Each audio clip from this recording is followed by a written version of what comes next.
दोस्तों नमस्कार। आप देख रहे हैं जिला जंक्शन और मैं आपके साथ अंकित। अभी हम डॉक्टर साहब से पूछ रहे थे, जब हम कृषि विज्ञान खुदावंतपुर आए तो यहाँ पे देखे कि मतलब गेहूं जो है ये अलग ढंग से बुआई किया गया है। और हमारे गांव क्षेत्र ग्रामीण क्षेत्र में किसान कुछ अलग ढंग से एक ही जगह हाथ से लेके गेहूं छींट देते हैं और पूरा खेत में कहीं कहीं ऐसा देखने मिलता है यहाँ पे बहुत ज़्यादा हो रहा है और कहीं पे खाली मिलता है।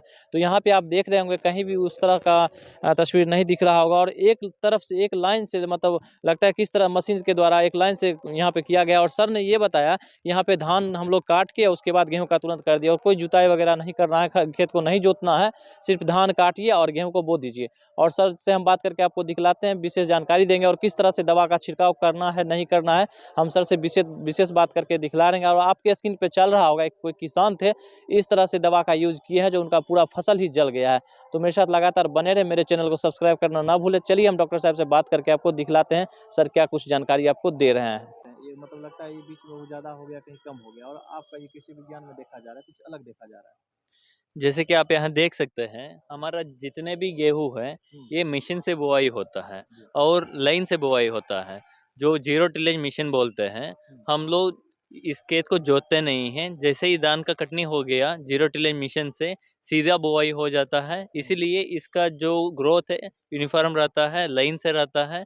इससे क्या है, आगे जाके जब हवा तेजी से बहती है तो गेहूं गिरता भी नहीं है, इसका जड़ मजबूत हो जाता है।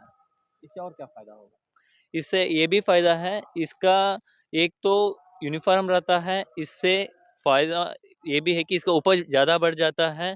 और साथ ही साथ ये है कि इसमें जो भी आपका पानी देने का हो या आपका वीडिंग हो, ये सब इंटर कल्टीवेशन जो बोलते हैं, वो ऑपरेशन आसानी से हो जाएगा। एक बात पूछना चाहेंगे, जिस तरह से कुछ एक दो दिन पहले ही कुछ ऐसे किसान थे जो छिड़काव किए थे दवा का, उनका पूरा फसल जल गया।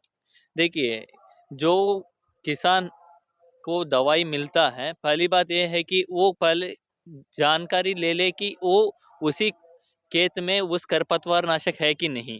कुछ किसान ऐसे है कि जो 2,4-D करके आता है, वो 2,4-D होता है चौड़ी पत्ती के लिए, ग्लाइफोसेट करके आता है पूरा जंगल मार के लिए। मतलब जो भी फसल है या कुछ भी है, पूरे का पूरा नष्ट कर देगा। किसान पहले पहचानना पड़ेगा कि कौन सा खरपतवार नाशक दिया है, उसके बाद कितना डोसेज कितना पानी में देना पड़ेगा। ये सब जानकारी के बाद छिड़काव करेगा तो वो उसका फसल जलेगा नहीं।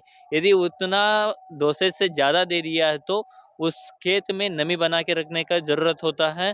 और उससे बचने के लिए एक बार उसमें एंजाइम या चीनी का घोल बना के छिड़काव कर सकता है, जैसे कि, और साथ में 1 लीटर पानी में 10 ग्राम तक का यूरिया घोल के छिड़काव कर सकता है। एक बार सर इस तरह से अब गेहूं का बुआई हो गया, पटवन भी हो गया है, अब क्या किसान करे जो फसल ज्यादा हो?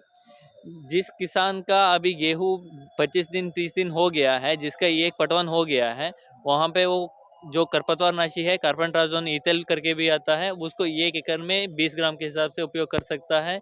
नहीं तो जो 2,4-D है उसको 300 से 400 ml 1 एकड़ में उपयोग कर सकता है। और उसके बाद एक हम लोग बोलते हैं टॉप ड्रेसिंग करके, उस समय में एक बार पटवन के बाद यूरिया छिट सकता है, उससे उसका उपज बढ़ जाएगा। ज्यादा मतलब केमिकल खाद का उपयोग करे कि नहीं करे किसान? ज़्यादा केमिकल कभी करने के लिए हम लोग मना करते हैं।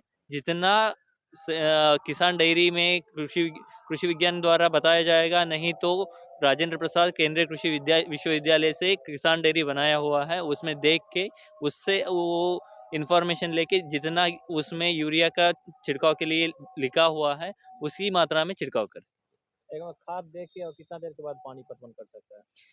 हम लोग सबसे ज़्यादा अच्छे से रिकमेंड करते हैं, पहले पानी पटा दे, पानी पटाने के बाद यूरिया छींट दे, ताकि वो अच्छे से गल जाएगा और मिट्टी में मिल जाएगा। सर आपका परिचय क्या हुआ? मेरा नाम डॉक्टर नंदीश है, मैं यहाँ विषय वस्तु विशेषज्ञ पौधा संरक्षण में हूँ, खुदावंतपुर।